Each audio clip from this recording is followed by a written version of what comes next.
ನನ್ನ ತಾಯಿಯಾದ ಗಿರಿಜಾ ದೇವಿಯು ನನಗೊಂದು ವರವನ್ನು ಕರುಣಿಸಿದೆ. ಅಪ್ಪಯ್ಯ, ನೀನು ಆ ವರವನ್ನು ಇಲ್ಲ ಎನ್ನದಂತೆ ನಡೆಸಿಕೊಡಬೇಕೆಂದು ಬೇಡಿಕೊಳ್ಳುವೆನು ತಂದೆ. ಅದನ್ನು ಕೇಳಲಿಕ್ಕೆ ನಾನಿಲ್ಲಿಗೆ ಬಂದೆ. ಅಮ್ಮ ಮಗಳ ತಂದೆಯೇ, ನಿನ್ನ ಜನಕನಾದ ಎನ್ನ ಮೇಲೆ ನಿನಗೆ ಎಷ್ಟು ಸಂಶಯವಿದೆ? ನನ್ನ ತಂದೆ, ನಿನ್ನ ಮೇಲೆ ಸಂಶಯವಿಲ್ಲ. ನನ್ನ ಮಾತನ್ನು ನಡೆಸಿಕೊಡಬೇಕು. ನಿನಗೆ ನೀನು ಏನು ಕೇಳಬೇಕಾಗಿರುವುದು ಕೇಳು.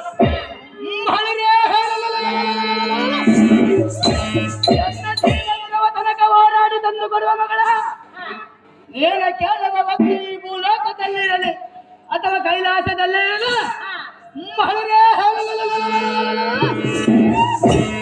ಮಾತಾಡಲ ಕಂಗಳಲ್ಲಿ ಅಡಗಿದ್ದರೆ ಬಿಡಲು ತಂದು ಕೊಡುವ ಮಗಳೇ.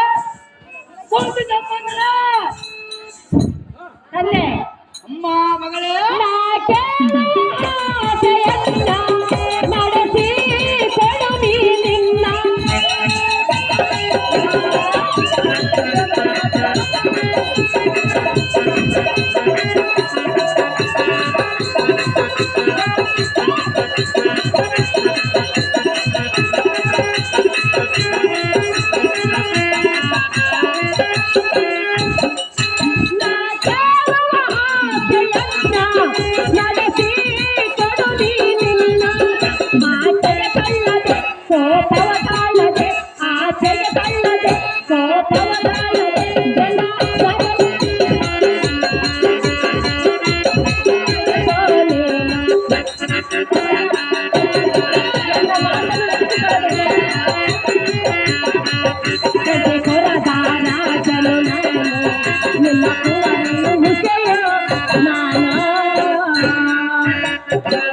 ಅಪ್ಪಯ್ಯ.